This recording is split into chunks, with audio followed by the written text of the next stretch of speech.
Jesus nos prometera, vamos lembrar que sim, Ele está aqui dentro conosco. Vamos sentir o seu toque no nosso ombro e essas energias que Ele traz penetram na nossa alma. Energias curativas, energias de consolo, naquilo que mais necessitamos. E que essas energias que vêm dos céus possam ir ao encontro de todos os irmãos que estamos pensando neste momento. Que essas energias também possam chegar através do nosso desejo a todos os irmãos que estão necessitados, seja de pão, seja de agasalho, seja de atenção, seja de toque, o que for, Senhor. Leva esse teu amor ao encontro de todos os irmãos, onde quer que eles estejam. Começamos a noite sempre pedindo o que Jesus nos disse: pedir-te e será concedido. Então, aquilo que necessitamos, vamos orar pensando. Também vamos agradecer ao nosso Pai Criador por existirmos, agradecer por esta encarnação, agradecer por este momento. Vamos agradecer ao nosso Mestre, irmão maior, Jesus, por todo o amparo, por todo o carinho, por toda a atenção, por nunca estarmos sozinhos. E nos momentos que nos encontramos sozinhos, tenhamos a certeza que nós é que nos afastamos. Pai nosso que estais nos céus, santificado seja o teu nome, Senhor. Venha a nós o teu reino, seja feita a tua vontade aqui na terra, como é feita nos céus. Pão nosso de cada dia dai-nos hoje. Perdoa, Pai, as nossas ofensas, assim como nós perdoamos aos nossos devedores. Não nos deixes cair nas tentações do mundo e livra-nos, Senhor, de todo o mal. Que assim seja. E com esta oração, pedimos permissão à equipe de Manuel Francisco da Luz, que prepara esse ambiente desde cedo, para iniciarmos os trabalhos dessa noite. Essa noite recebemos a nossa irmã Ana Lídia, que vai trazer para nós o tema Consciência Espírita Cristã. Que o teu mentor esteja contigo hoje. Muito obrigada. Muito boa noite, meus amigos. Agradeço a oportunidade de estar aqui, sendo recebida com muito carinho na casa do Manuel Francisco da Luz. Então, que nosso Mestre Jesus possa nos iluminar, nossas mentes, nossos corações, para que a gente receba da melhor forma possível essas mensagens, essas humildes reflexões que eu venho trazer aqui para vocês, esse pequeno momento aqui para despertar em cada um, da sua maneira, essas reflexões. O tema de hoje que eu selecionei é sobre a consciência espírita cristã.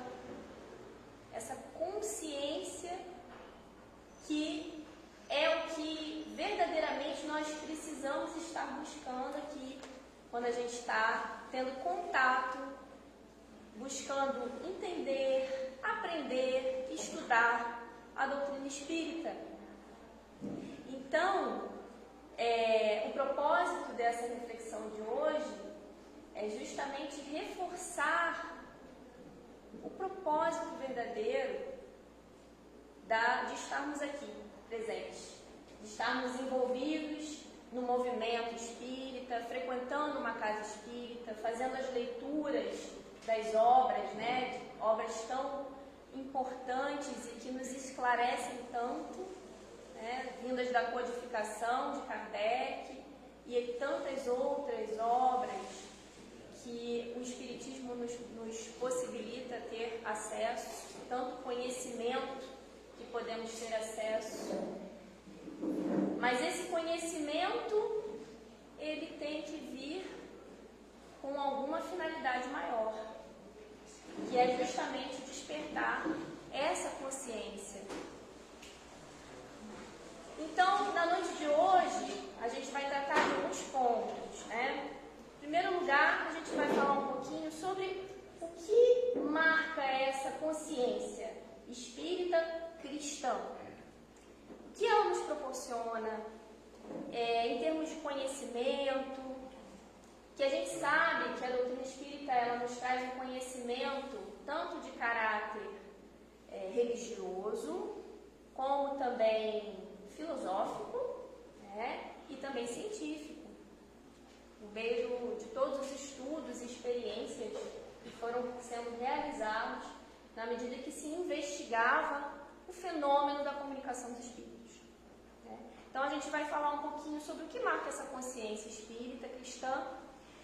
Na sequência a gente vai desdobrar o nosso pensamento para, a partir dessa consciência cristã, quais os desafios que ela vai propor para nós?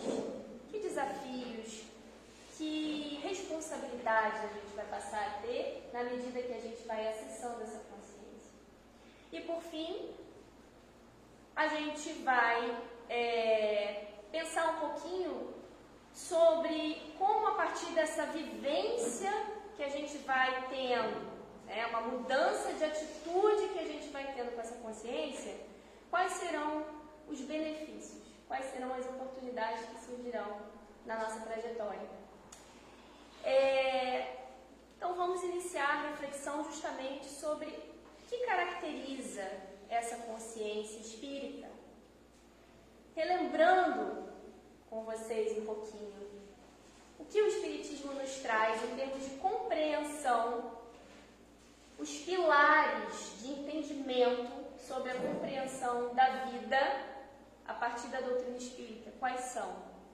Em primeiro lugar, a consciência espírita ela vai nos proporcionar uma compreensão da vida muito mais ampla do que essa vida que nós temos aqui neste momento material.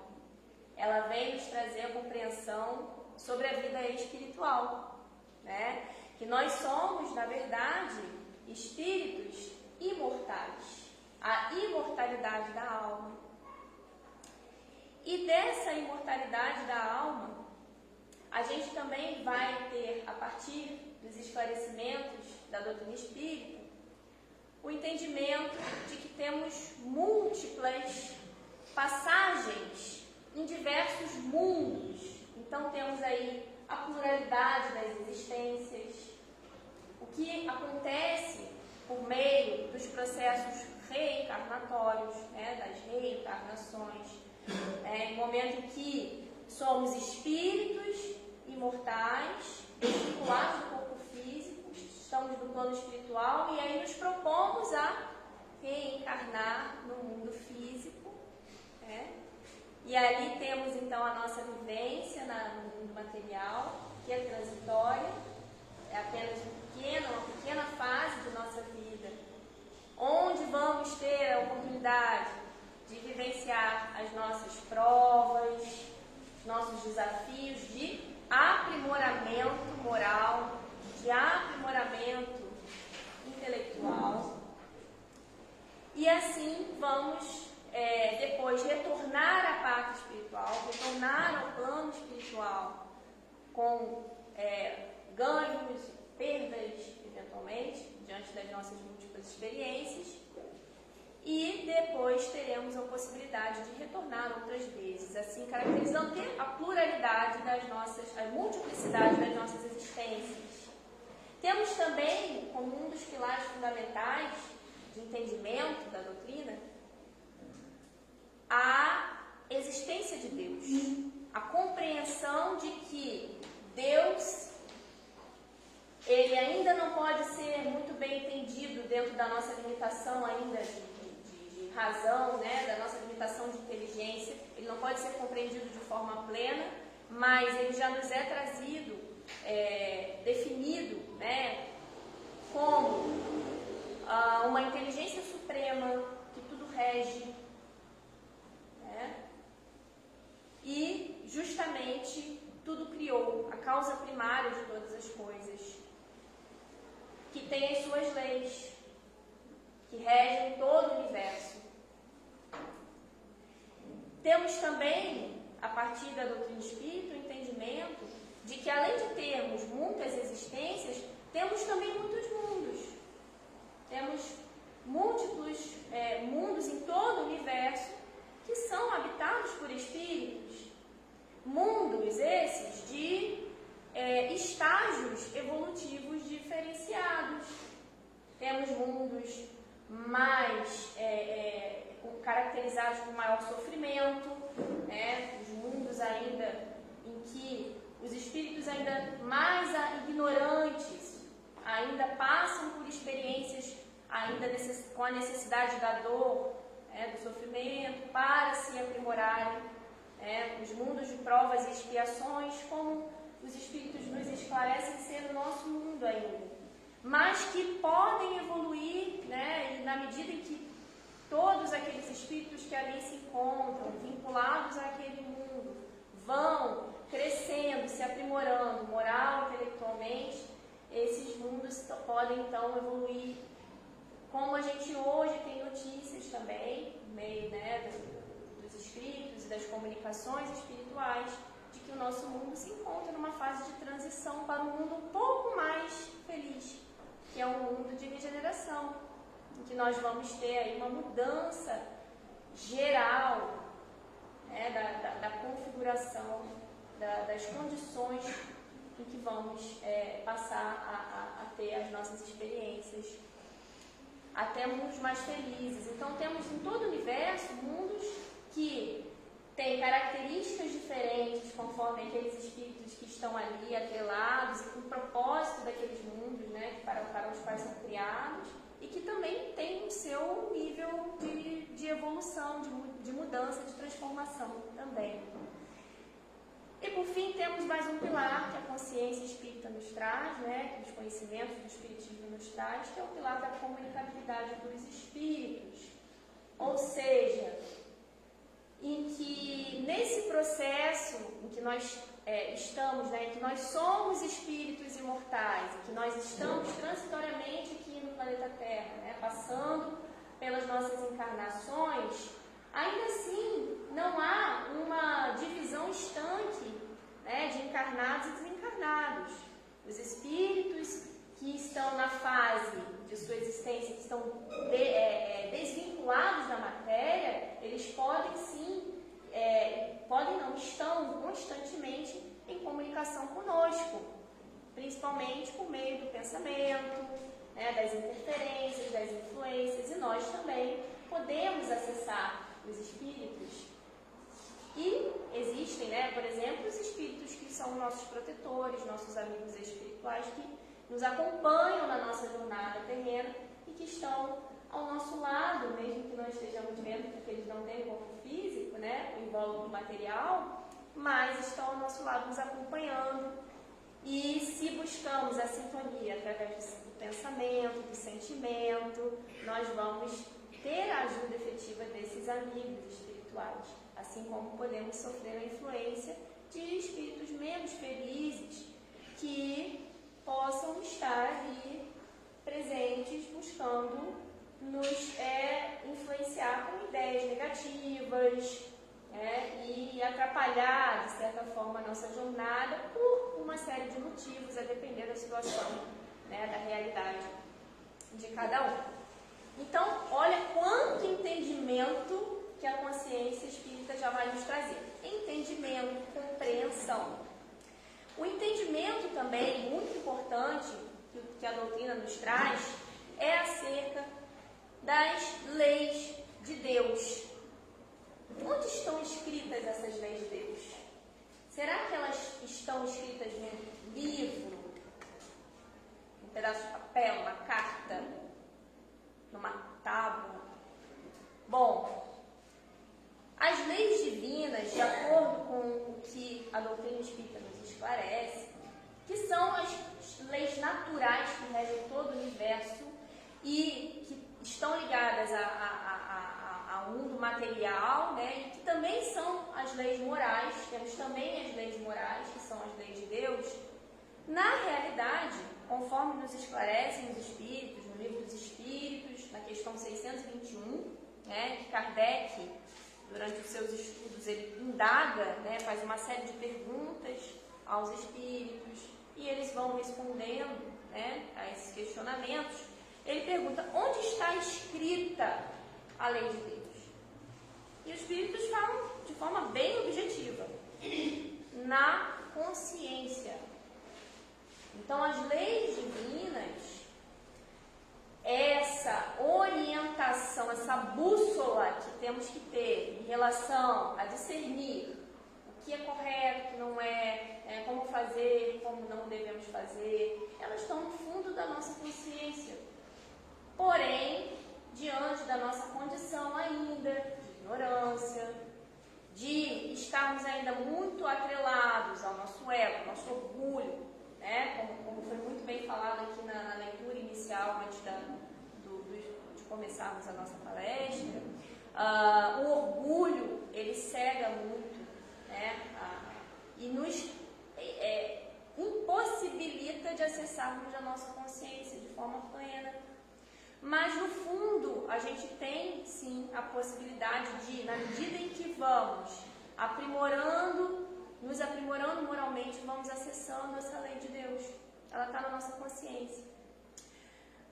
Mas Kardec, né, dentro do seu propósito de ser didático, de fazer com que todo aquele conhecimento que estava sendo revelado, né, fosse o mais didático e compreensível possível, ele propôs uma divisão das leis divinas. Né? Então, lá na questão 648 do Livro dos Espíritos, ele propõe aos Espíritos, pergunta, né, se seria possível fazer uma classificação dessas leis divinas. E aí é que ele traz, né, uma divisão das leis, né, divinas, né, nas seguintes categorias: a lei de adoração, a lei do progresso, a lei de conservação, a lei de destruição, a lei de sociedade, a lei de liberdade, a lei de igualdade, a lei de reprodução, a lei do trabalho e a lei de justiça, amor e caridade. Ele dividiu a lei de Deus, né, que na verdade é mais uma forma de fazer-se compreensível, né? Uma classificação, ela tem esse propósito, né? Quando a gente divide alguma coisa em categorias, é para que ela se faça compreensível, para nós podermos assimilar melhor. Mas, na realidade, a lei de Deus é muito mais ampla do que isso, né?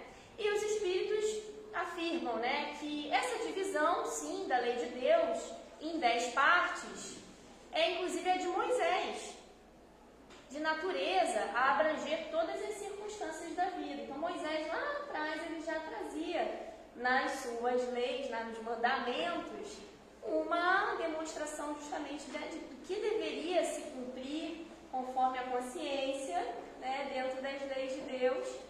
E, sim, os Espíritos dizem, né, essa divisão aí, ela é de Moisés e de natureza a abranger todas as circunstâncias da vida, que é essencial.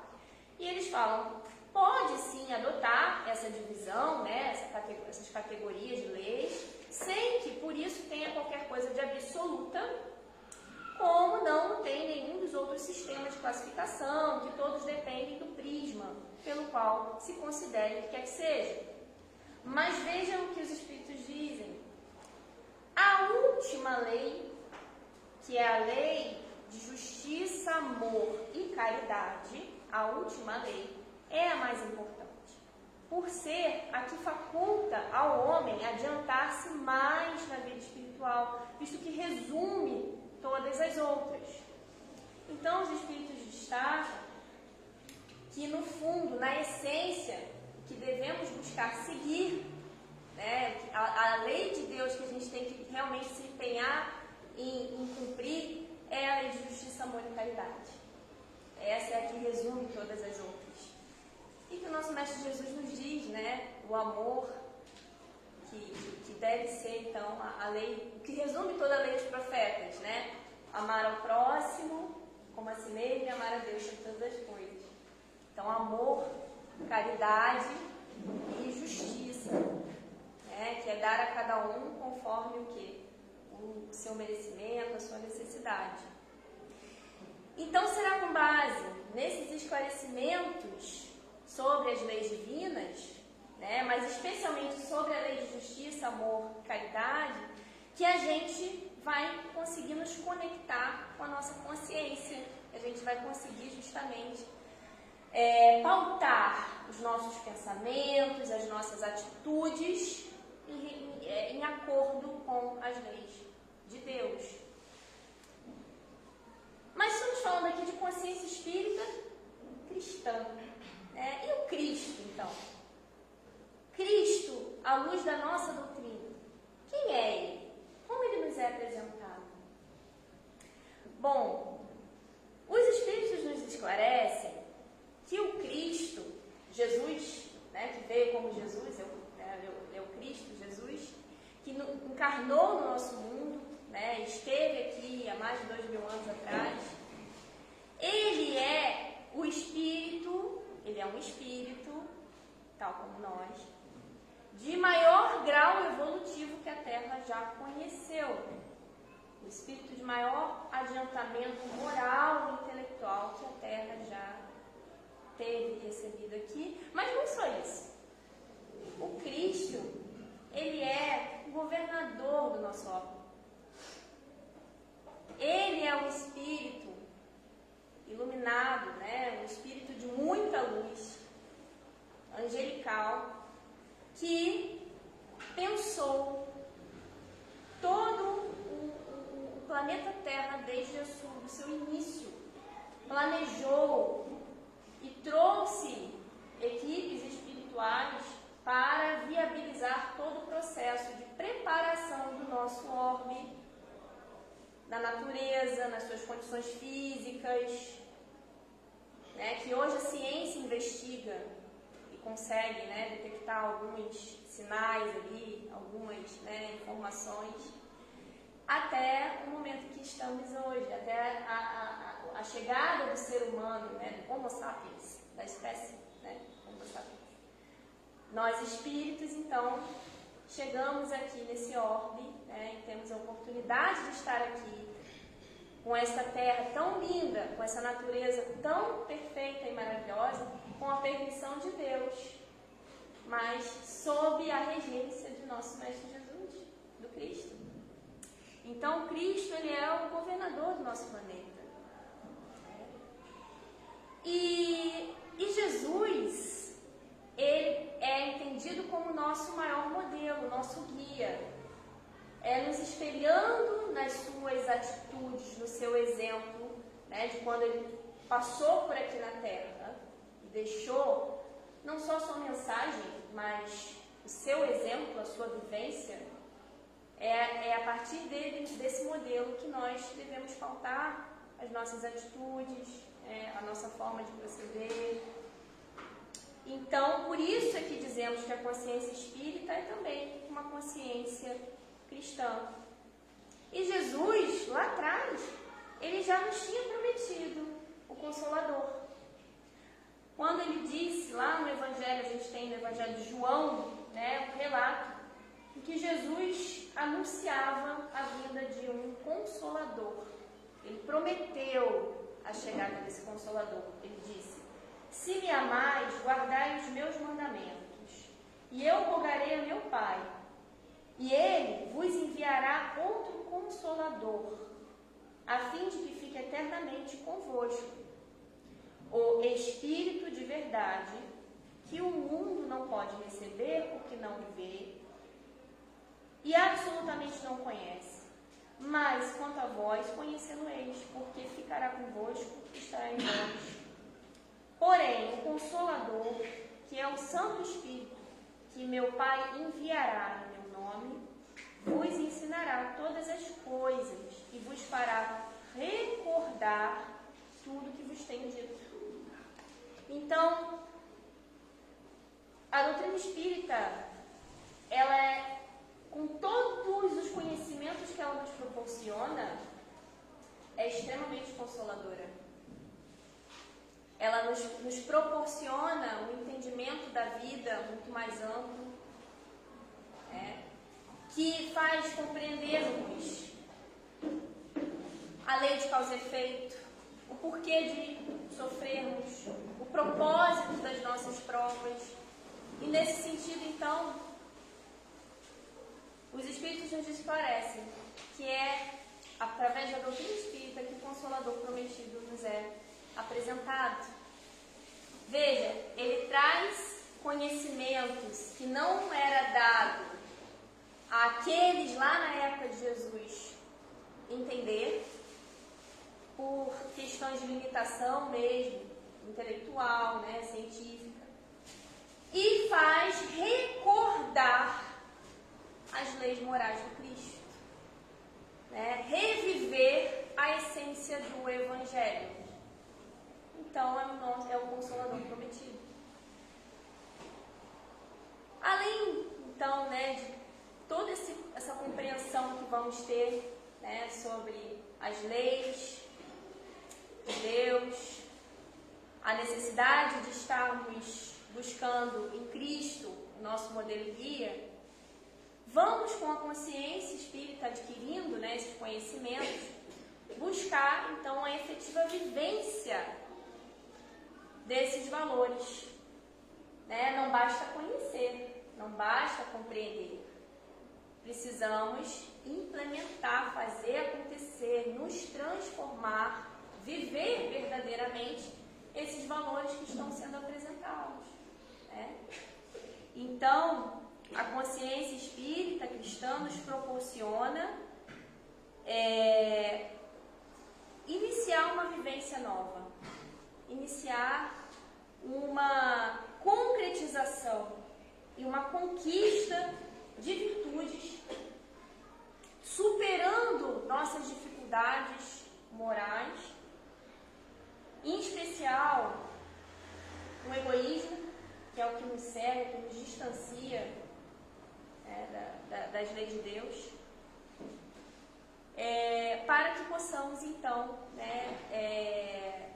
nos tornarmos gradativamente um pouquinho melhores moralmente.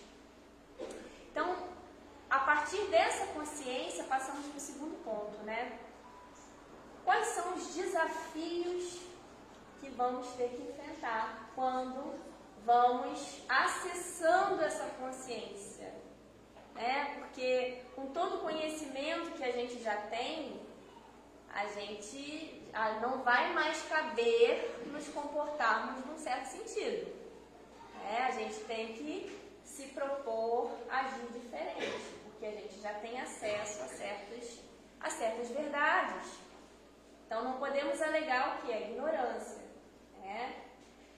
Então, o desafio, o primeiro e maior desafio que vamos ter a partir do acesso à consciência espírita cristã é justamente de enfrentar as nossas sombras, de enfrentar, de nos depararmos com quem somos, com as nossas falhas, com os nossos defeitos, ainda com aquilo que ainda vemos no nosso comportamento, nas nossas atitudes, que está o quê? Em desacordo com as leis de Deus. E é assim, então, que a gente vai começar o nosso processo de reforma íntima. A consciência espírita cristã, ela vai nos propor esse processo de reforma íntima, entender a nós mesmos, entender que nós temos nossos medos, inseguranças, nossos ressentimentos, atrelados ainda a um orgulho, a um egoísmo, a uma vaidade, apegados ainda em ilusões do aqui e agora, ilusões relacionadas muitas vezes a essas coisas do mundo de agora, materialismo, enfim, os vícios que ainda vamos nutrir e que tantas vezes a gente encontra formas de ficar justificando, ficar justificando a nossa forma de ver, a nossa forma de pensar, a nossa forma de agir e ficar ali de forma cômoda, resistindo a uma transformação. Então, ao estudarmos, compreendermos, acessarmos o que vem nos dizer essa consciência, o que vai acontecer? A gente vai ser desafiado a encontrar ali, ver que a gente não está se comportando exatamente como aquele entendimento já nos proporciona. Então, o despertar dessa consciência nos mostra que a gente tem que se atentar para a nossa vida real, que é a vida espiritual, com todas as implicações que existem, quando a gente se mantém nessa zona de conforto, quando a gente resiste a mudar, o que vai acontecer? Amanhã, quando estivermos de volta à pátria espiritual, a gente vai olhar para trás e vai conseguir enxergar que desperdiçamos oportunidades de crescimento verdadeiro, porque ficamos atrelados ao orgulho, porque ficamos ainda presos nas ilusões, nos vícios, nas paixões. Então, a consciência ela vai fazer com que a gente comece a se sentir incomodado de estarmos ainda nos comportando de uma forma como se a gente não soubesse já. A gente vai se sentir constrangido e culpados mesmo por estarmos ainda agindo de forma tão contraditória com aquilo que a gente já teve a oportunidade de conhecer. Portanto, esse é o desafio que a doutrina nos traz. A doutrina, ela nos convida ao desafio, então, de exercer as nossas virtudes, de trabalhar em nós as verdadeiras virtudes, seguindo os ensinamentos do Mestre Jesus lá, do Evangelho. Os exemplos que ele deu,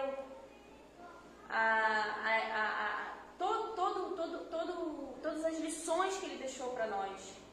O perdão, quando ele diz que devemos não perdoar 7 vezes, mas 70 vezes 7, ou seja, perdoando, nos empenharmos em deixar de lado o orgulho e perdoar quantas vezes for necessário.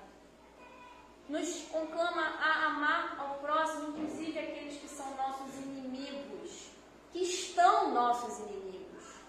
Porque, na realidade, a proposta do Cristo é de que ampliemos cada vez mais o nosso amor pelo nosso próximo, que possamos superar as barreiras, as divergências, através de perdão, através de reconciliações.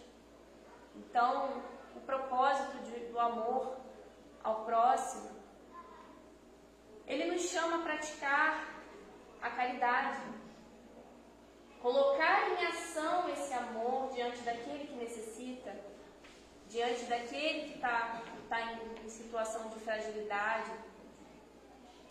Ele nos propõe, então, abrir mão do nosso egoísmo, abrir mão do nosso orgulho, trabalhando nas pequenas atitudes ali, no dia a dia. Não precisa ser grandiosos feitos. No dia a dia da família, na convivência no trabalho. Pequenas atitudes em que vamos trabalhando a humildade, a renúncia, a simplicidade, a modéstia, a tolerância, o respeito. Vamos então galgando devagarzinho esses degraus aí ao encontro das nossas virtudes, trabalhando dentro de nós essa transformação, apenas alguns exemplos, né, diante de tantos chamados que essa consciência espírita nos traz. E tem aqui um segundo desafio, um outro desafio, que é relacionado aos testemunhos entre os demais. E eu encontrei no livro aqui Fonte de Luz, né, do Espírito Joana de Ângeles, psicografia do Divaldo Franco, né? É um livro com muitas mensagens curtinhas e tem uma reflexão interessante que Joana faz sobre consciência e testemunhas, em que ela reflete justamente que a partir do momento que nós vamos acessando uma consciência mais ampla, né, nos propondo a nos transformarmos, né, aí trabalhando, né, dentro dessa questão das virtudes, das nossas lutas interiores, nós vamos então nos deparando com a necessidade aí de testemunhos. São os desafios que vão ser colocados, né, nas diversas situações, e vamos ter que provar, testemunhar de fato que estamos firmes no nosso propósito, né? Aí ela até destaca a passagem de Paulo que diz, né, que haverá uma nuvem de testemunhas a nos acompanhar nesse processo. Sempre teremos uma nuvem de testemunhas ali. E algumas dessas testemunhas, né, ela fala, algumas são testemunhas que estarão ali para nos ajudar, nos apoiar, estarão junto de nós, né, os nossos benfeitores, os nossos amigos, os nossos afetos, mas também teremos aquelas testemunhas que não querem muito bem nosso sucesso, né? Que por uma série de motivos, questões que possam ter de erros nossos do passado, né, estarão ali buscando fazer a gente tropeçar e nos influenciando para que a gente erre, né, nos influenciando para que nós falhemos. E aí, Joana destaca, nos aconselha, que ainda que falhemos, né, que é difícil, porque a gente realmente ainda é muito imperfeito, que ainda que falhemos, sigamos. Ela diz assim, não te permitas consciência de culpa, porque faliste, porque não tiveste força para perseverar nos propósitos mais elevados. Faculta-te o direito de recomeçar quantas vezes se te façam necessárias. Interessante, a Joana, ela toca muito nessa questão da culpa.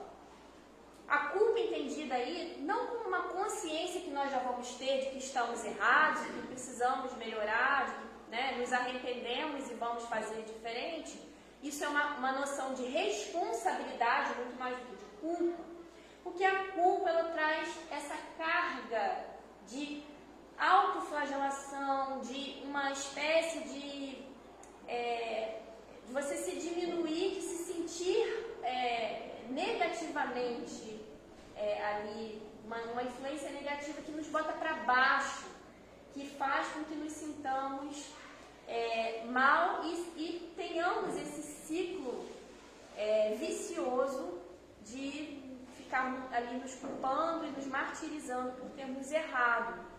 Então, é algo sutil, mas é importante a gente ter em vista, né, que quando falhamos, a gente sim deve reconhecer que erramos, né, a gente deve reconhecer nossa imperfeição, nos deparar com a nossa realidade tal como somos, mas precisamos ter o ânimo e a dignidade e a vontade de acertar, de sair desse ciclo, né, e de recomeçar quantas vezes for necessário. E aí ela nos lembra, né, que as testemunhas que vão nos acompanhar nesse processo, elas estarão diretamente relacionadas à nossa sintonia, ao que tipo de vibração que a gente vai estar entrando com o nosso pensamento, né, com as nossas emoções ali.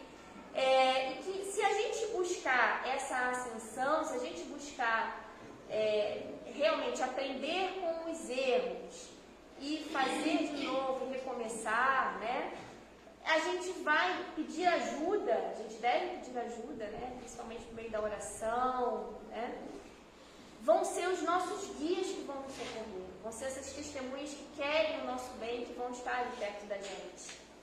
E por outro lado, né? Se a gente se mantiver em pensamentos de derrota, de ilusão, até mesmo ideia de próprias desculpas justificativas, né, para nos mantermos no caminho do erro, aí sim vão ser outros espíritos, outras testemunhas menos felizes que vão ali se conectar com o nosso pensamento, né?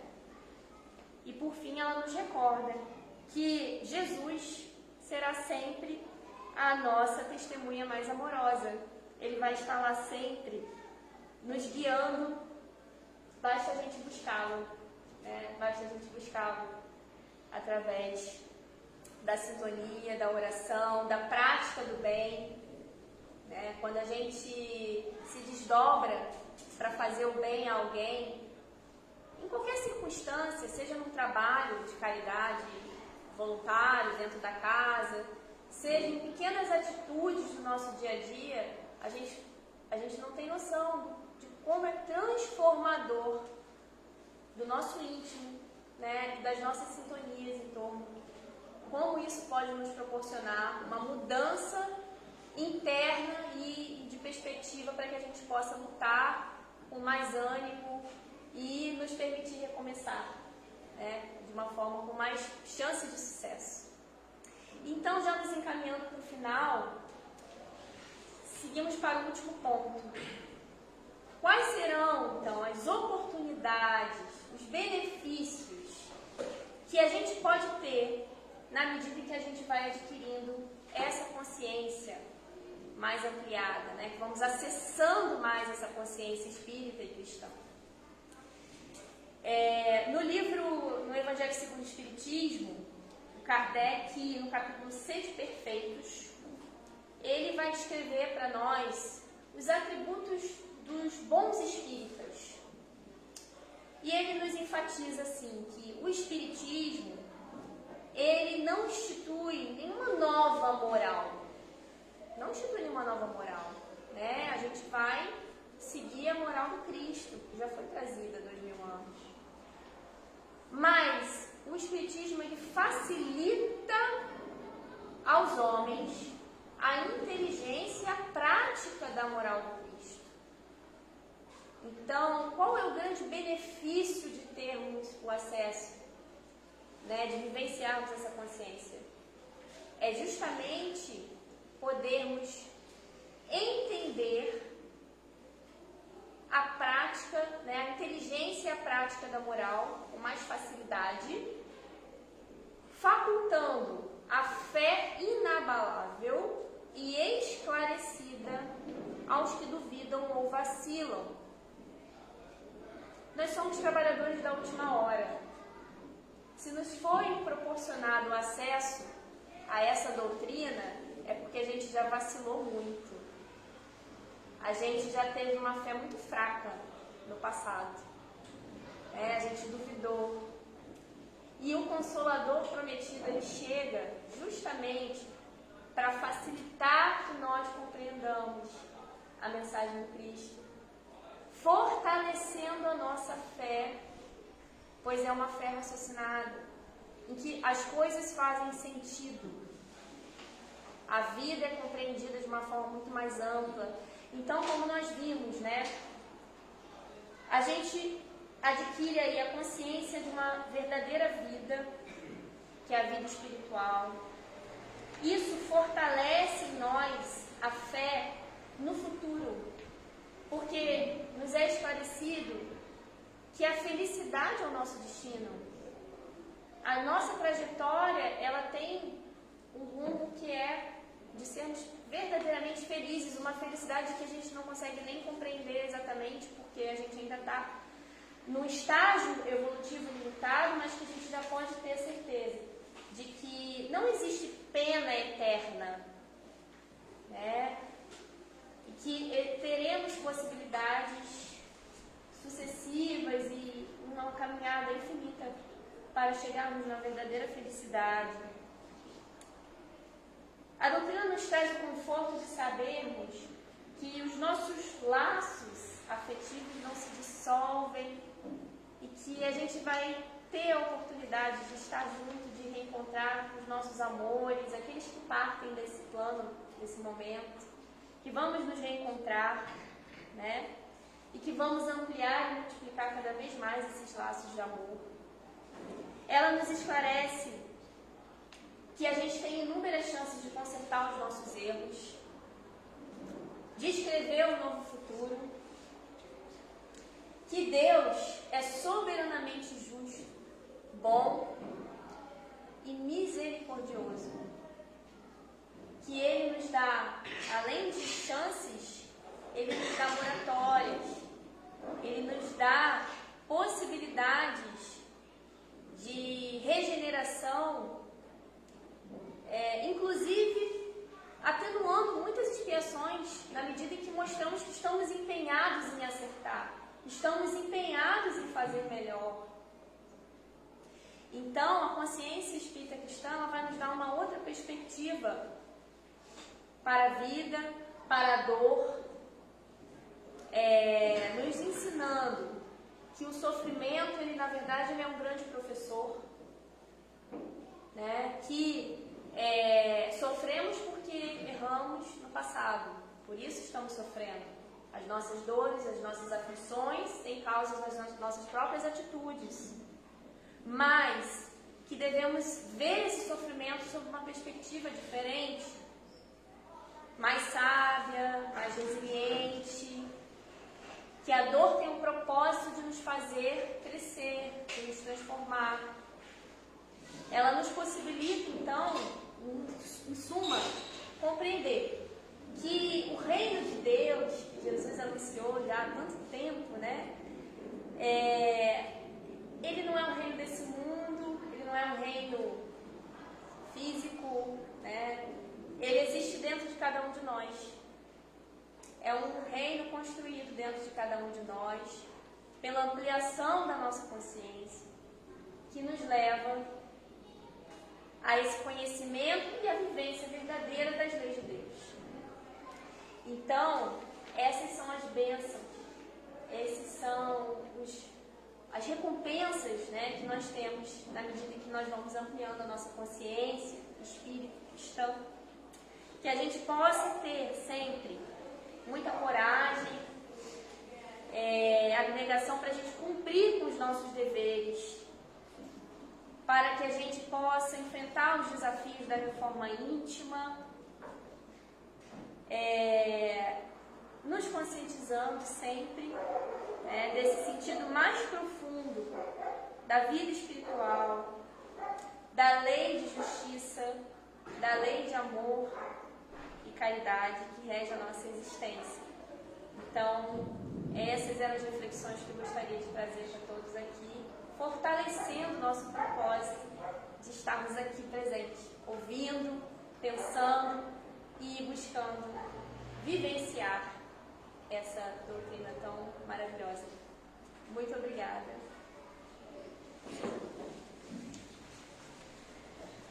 Obrigado, Ana. Boa noite.